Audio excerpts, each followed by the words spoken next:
Приветствую всех, товарищи. И вот она, так долгожданная игрулька. Да, я понимаю вас, как я и говорил, это что-то наподобие Первой мировой, потому что по форме и я немножко вперед прошел. Чисто игру, чтобы чисто глянуть. Она мне как-то, заинтересовала, приятный сеттинг. Да и по всем вещам она довольно хорошо проработанная. Тут даже система сохранения есть. Из-за этого нам даже мы сможем нормально, может, выборы выбирать тоже довольно важная вещь. Тут куча концовок. Вот. И это последняя версия. Версия самая последняя игрульки. Посмотрим, что же в ней есть. Ну и извините за вот это вот выпирающие кнопочки выхода и другие. Это просто потому что пиратка. Потому что, простите уж, у меня нет шекелей, чтобы поддержать разработчиков. Хотя, конечно, я бы сделал, так как игра пока что довольно интересная. Ну, как говорится, время пиратки. У нас в наше время только пиратками и можно выживать. Простите, что у меня голос сейчас будет таким заниженным. У меня с носом опять проблемы. Из-за этого будет тяжеловато делать голоса. Ну, давайте вперед уж. Что уж делать-то? Первая новая игра.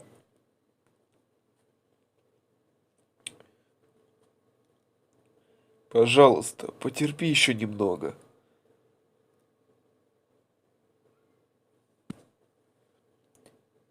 Скоро все закончится.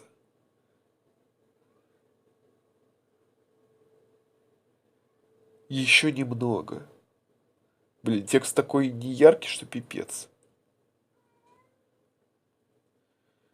Да, довольно поздновато, я, конечно, снимаю, но не знаю.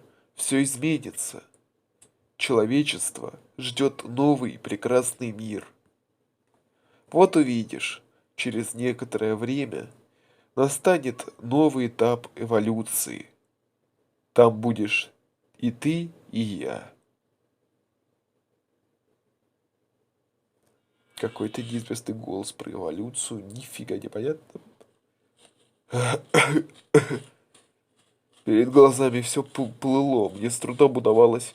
Да ёптить, я пропустил текст. Кто я дуралей? Голый, совершенно голый. Сосновый лес, здесь негде спрятаться. Меня найдут.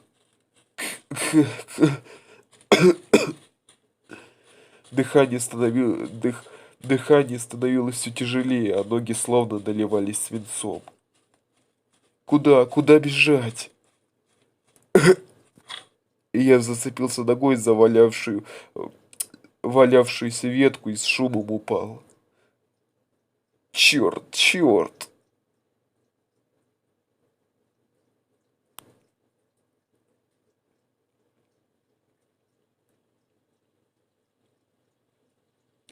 Перед глазами раскинулось затянутое тучами небо, по, по, холодная капля попала мне в глаз, и я зажмурился. Где я? Как здесь оказался?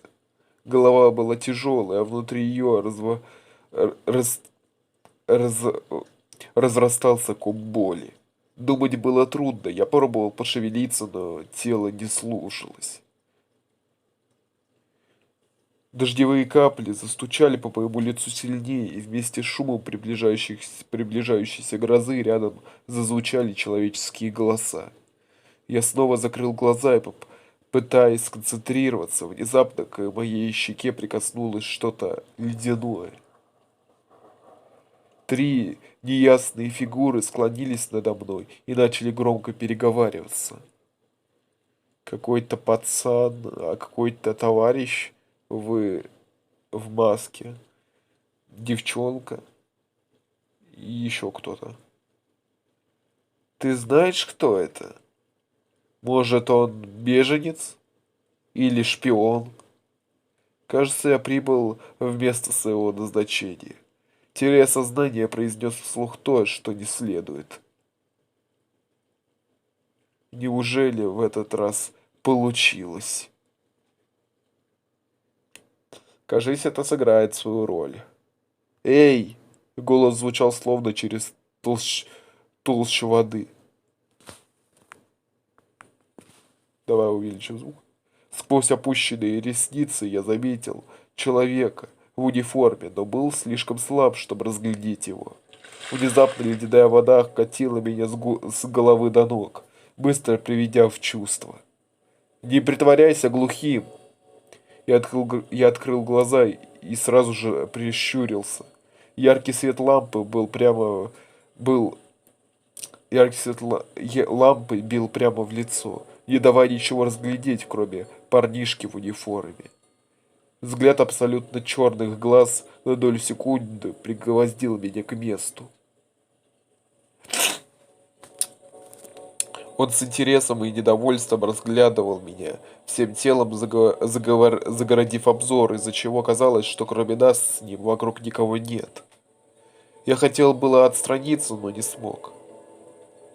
Мои руки связаны, и ноги тоже. Что происходит? Где я? Я огляделся.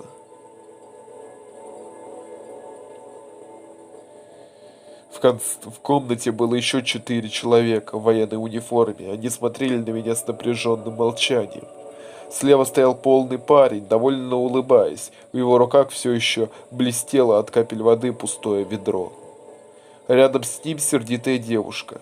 Я открыл было рот, но ничего сказать так и не смог. Мне было сложно сосредоточиться. Казалось, что вот-вот начнется паника из-за полного непонимания происходящего.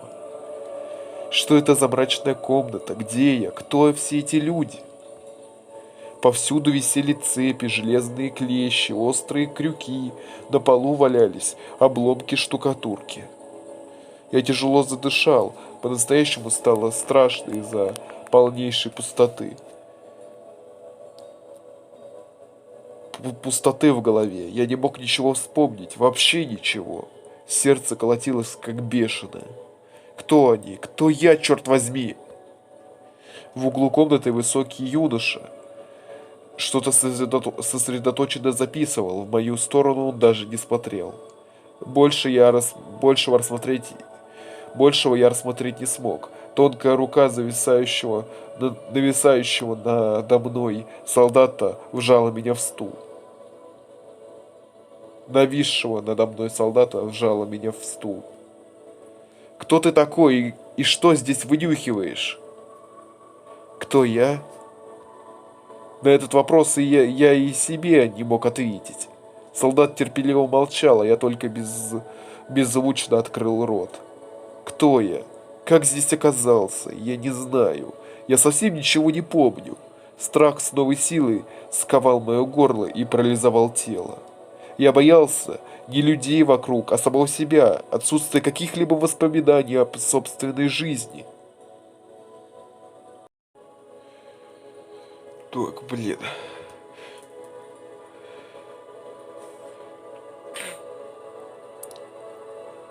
Подожди, он еще не пришел в себя.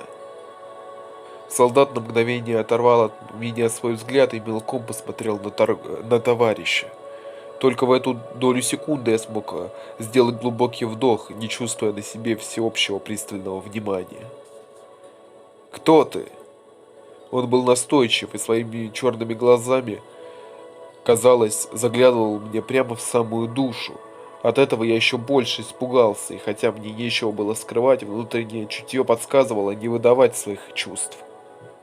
Цель твоего визита. Я снова промолчал. Откуда ты?» Солдат со всей силы влепил мне звонкую пощечину, отчего моя голова резко крутанулась в сторону. «Как долго ты будешь играть в молчанку?» Он не заговорит. Может, правда его водой? Может, правда еще воды? Толстяк приподнял ведро, и оно еще ярче заблестело в свете лампы. Молчащая до этого момента девушка со всей силы толкнула меня в плечо. «Немедленно говори, кто ты. Ты же не немой. Или хочешь испытать на себе методы допроса потяжелее?» Она покрутила в руке железный инструмент, который захватила с собой. Я видел его впервые, поэтому не мог понять, для чего он предназначен. Подожди, тут есть такая вещь, как история. Мы можем посмотреть то, что я забыл. Вот, мы зато не сможем пропустить историю. Вот.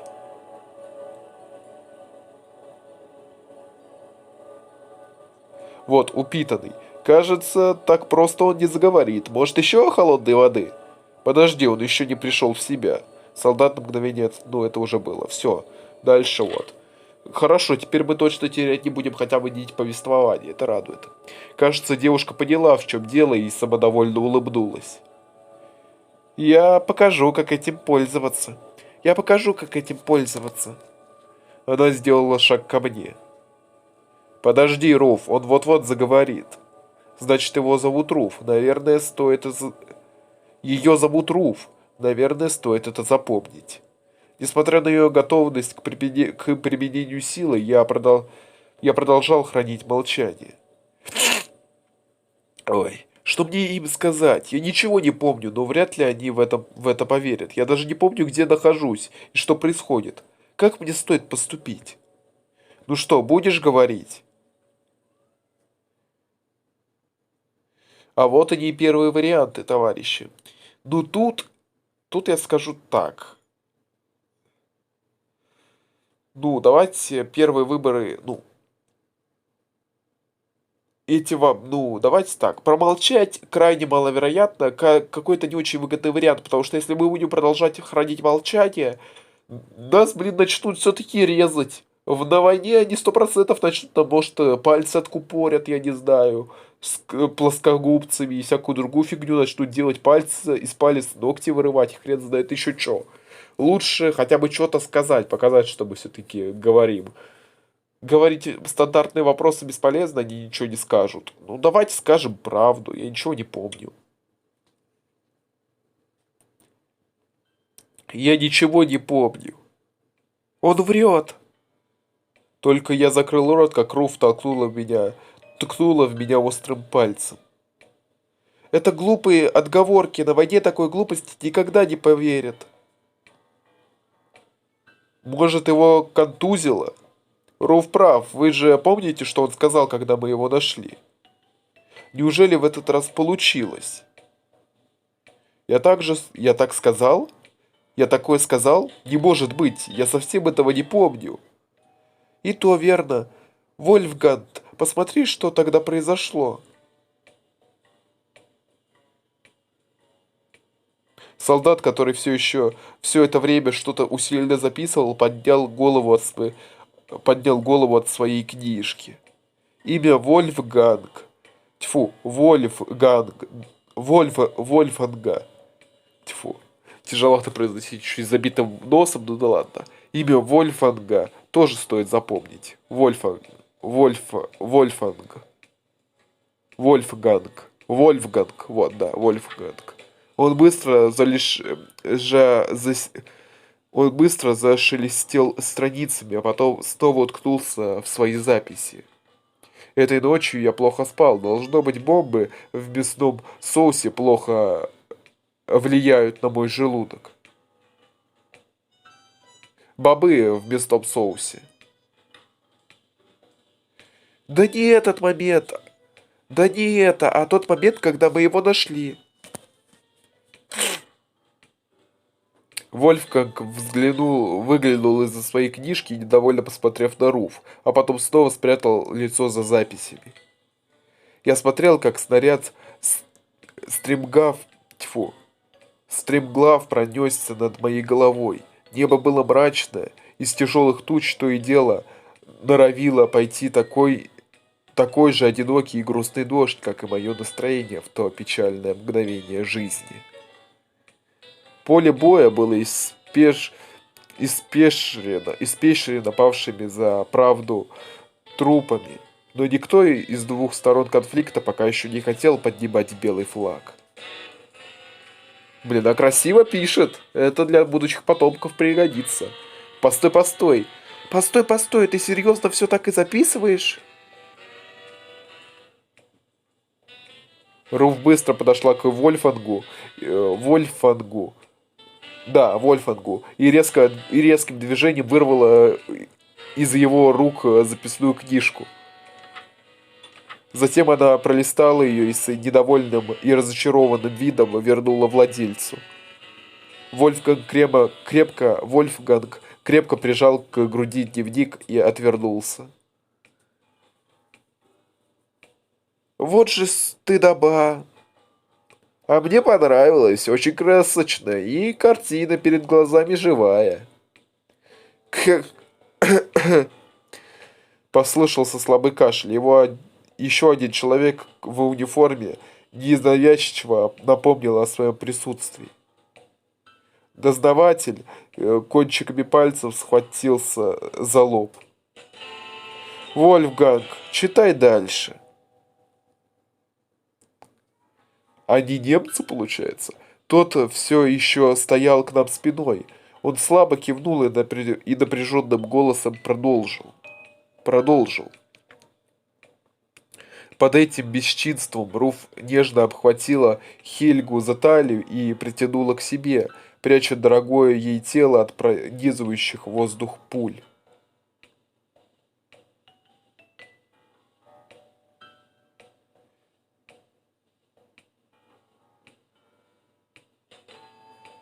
А неужели сразу повесточка поперла? Откуда это? Хотя ладно, это фантастический мир, ладно, забудем. Ну откуда тут, где тут, блин, без этого? Конечно же, где же тут, как именно игра может обойтись без радужного флажка? Ладно, тихо, я ничего плохого, ничего такого прям против не имею подобных отношений, из-за этого сильно не бейте меня. Что? Когда я это такое делала? Когда это я такое делала? Пожалуйста, продолжай. Пожалуйста, продолжай. Вольфганг на секунду обернулся и, сильнее сгорбившись, продолжил чтение. «Идите скорее сюда!» — закричала Дорис. Мы стремглав устремились к ней, тьфу. Мы стремглав устремились к ней, а она указала нам на одного из раненых в нашей униформе. «Кто это?» – удивились мы, ведь до сего момента ни разу не встречались с человеком, беспомощно раскинувшимся перед нашими глазами. «Он не из нашей части», – заметил Яков. «Но тогда откуда же он? Его не должно здесь быть». «Может, он шпион?» – с этими словами Руф радостно потерла руки. «Он еще жив, значит, может рассказать нам что-то интересное». Попытаем его, а, Яков?» Она задорно толкнула его локтем, однако Яков не разделял ее энтузиазма. Он сосредоточенно опустился рядом с найденным подозрительным человеком и ощупал его пульс. Пощупал его пульс. Пару минут мы строили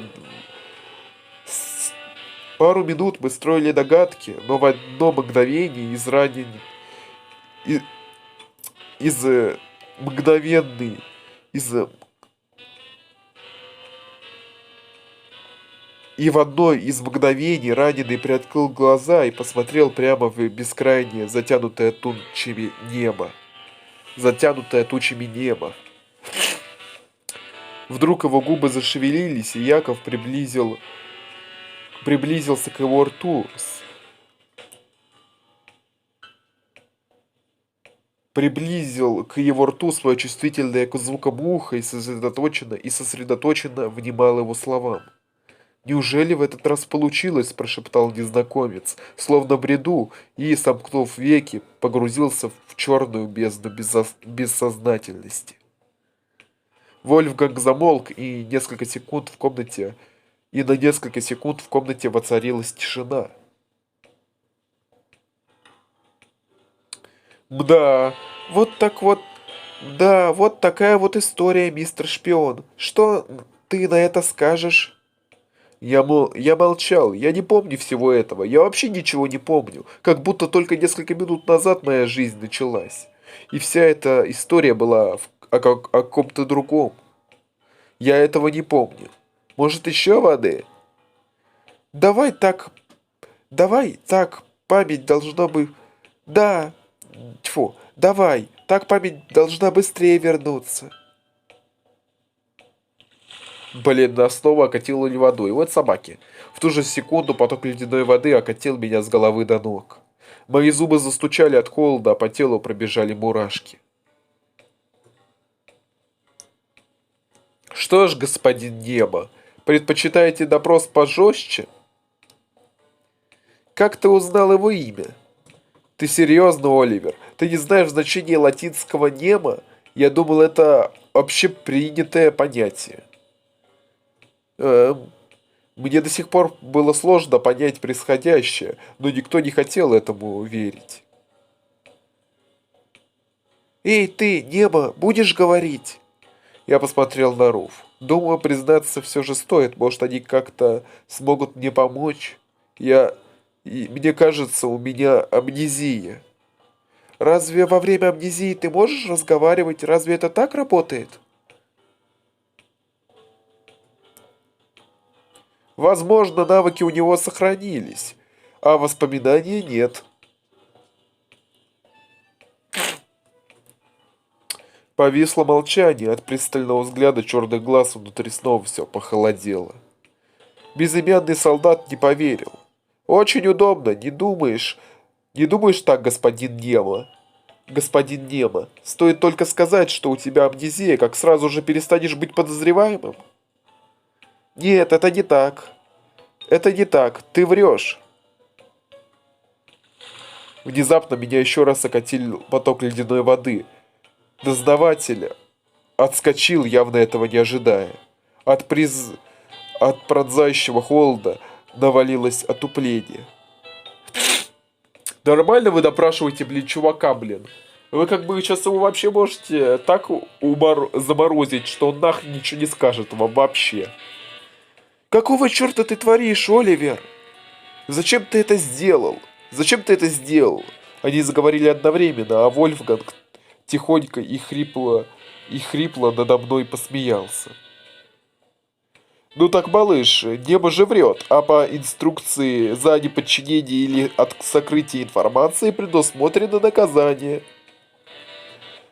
Начавшуюся было перебранку остановил стоящий все это время в тени комнаты мужчина в белоснежной форме. Скорее всего, командующий, а вот командующий. И честно говоря, это немцы. Мы сейчас находимся в немецкой армии. Что-то кресты да что-то напоминают. И имя Вольфганг немецкое. Имя тоже. Что-то мне подсказывает Оливер, я не знаю. Пока что кажется, как будто мы реально в немецкой армии сейчас находимся.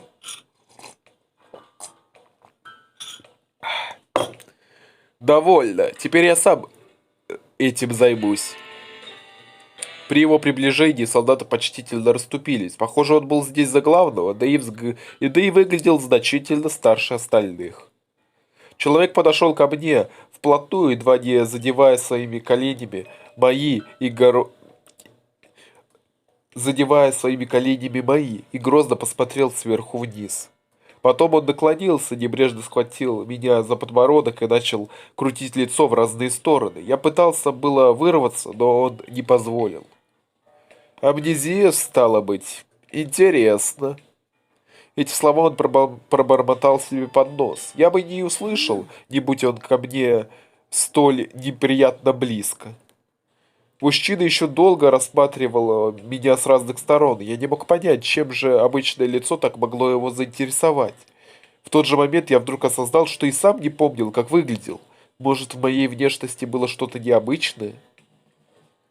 Вскоре он отстранился и сделал шаг назад. Не смотри на меня так грозно, я всего лишь хотел понять, видел ли тебя когда-то прежде. Я промолчал, но непонятное чувство собственной беззащитности продолжало терзать меня. Мое имя Олдрик Вагнер. Вагнер, значит, будет. Олдрик Вагнер. Не знаю, говорит ли тебе оно о чем-то. Ну, судя по твоей реакции, ровным счетом ничего. Я командир этого отряда. Прежде всего, я хотел бы уточнить несколько моментов, чтобы окончательно понять, можно ли тебе доверять. Какая у тебя любимая еда? Молчать мы не будем, мы уже решили не молчать, так что давайте мы не помним. Будем говорить честно, мы все равно уже не молчим. Я не помню. Что ж, раз так, может, ты что-то ответишь Может, ты что-то ответишь на следующий вопрос? 7 умножить на 8. Ой, 56. Отвечай. 56. Неплохо, значит, основные знания у тебя из памяти не пропали. Основные знания у тебя из головы не пропали. Ты хоть что-то знаешь о своих родителях? Я помотал головой. Дату своего рождения? Нет, этого тоже не помню. Раз так, то поделись теми воспоминаниями, что у тебя остались. Его голос был мягким и тихим, это позволило мне немного успокоиться и решиться на откровенность. Я помню только, как очнулся здесь от ледяной воды. Мой взгляд остановился на Оливере, и он ободряюще мне улыбнулся. Стало быть, ты совсем не помнишь, что здесь происходит. Не понимаешь, что здесь происходит, верно? Я кивнул. Даже не знаешь, что идет война? Я снова кивнул. Олдрик Вагнер задумался, глядя на меня. Некоторое время все молчали, тишину нарушил безымянный солдат. «Командир, неужели вы ему верите?» «А почему не должен?» «Но ведь он не из нашей части, из другой, из другой никак не мог пройти пешком без доклада от вышестоящих лиц. Но и не верить ему мы тоже не можем, верно? Он в нашей униформе, а значит наш союзник. Разве не так вас всех учили? Мы не можем его убить, не выяснив, кто он и откуда. А его амнезия не вызывает у вас подозрений? Несомненно, это странно, но не забывай, что мы на войне. Тут может произойти все, что угодно. Или это всего-навсего побочный эффект от шока. От шока. Я почувствовал ликование. По крайней мере, никто пока не собирался меня убивать, а значит, еще есть время что-то о себе узнать, или, может быть, память сама вернется. Ладно, пора завершить все это. У нас есть и другие дела. Руф и Оливер, развяжите его. Командир слабо указал в мою сторону и отвернулся. Руф вместе с Оливером неохотно подчинились приказу. Сейчас Хэм Немо пойдет со мной. Я позвоню кое-кому, и мы подумаем, что с ним делать. А ты, Оливер, через час приходи ко мне. Всю дальнейшую заботу об этом мальчишке ты возьмешь на себя. Так точно. Несмотря на свое выглядевшее неуклюжим тело, Оливер выпрямился и бойко приставил руку к непокрытой голове. Я поднялся со стула, ноги сильно ослабли, а все тело сотрясал мелкий озноб от окатившей меня ледяной воды. Командир вышел из этой удушающей комнаты, а я изо всех сил поспешил за ним, следом, словно за единственным человеком в мире, готовым оказать поддержку. Когда дверь за мной почти закрылась, я огляделся и встретился взглядом с безымянными, абсолютно черными глазами все еще безымянного солдата. Что-то он нам совсем не доверяет. Ну, думаю, мы закончим на этом моменте. Ух ты, крутое место. Ну и чего, я сделаю себе какой-нибудь скриншотик, и мы продолжим. Продолжим уже в следующей серии. Буду надеяться, вам понравилось. Что-то мне прям интересно, что будет дальше. Ну, узнаем мы это уже в следующей серии. Если, конечно, она будет. Посмотрим на ваш актив.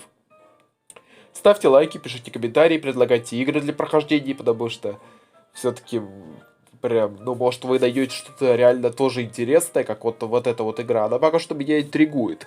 Довольно красиво тут все. И в анимешном стиле. Мне кажется, она будет не лучше, не хуже Дасквуда. Ну, конечно, там не будет прям полноценных сцен. Она будет, я думаю, на уровне игры 7 дней. Ну и лучше, конечно же, зомби-квеста, так как там, кроме обычных разговоров, ничего да и не было вообще.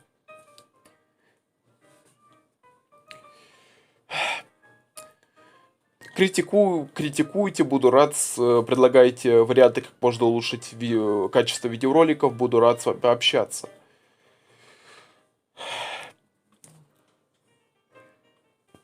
Не забывайте заглядывать в описание, там будет ссылочка на мой Discord сервер и на Discord сервер по Доки Доки. Буду рад вас там видеть. И не забывайте же эту кнопочку подписаться на колокольчик, так вы о новых видео узнаете, пополните нашу маленькую, но крепкую семью. И с вами я, конечно же, не прощаюсь. Скоро увидимся!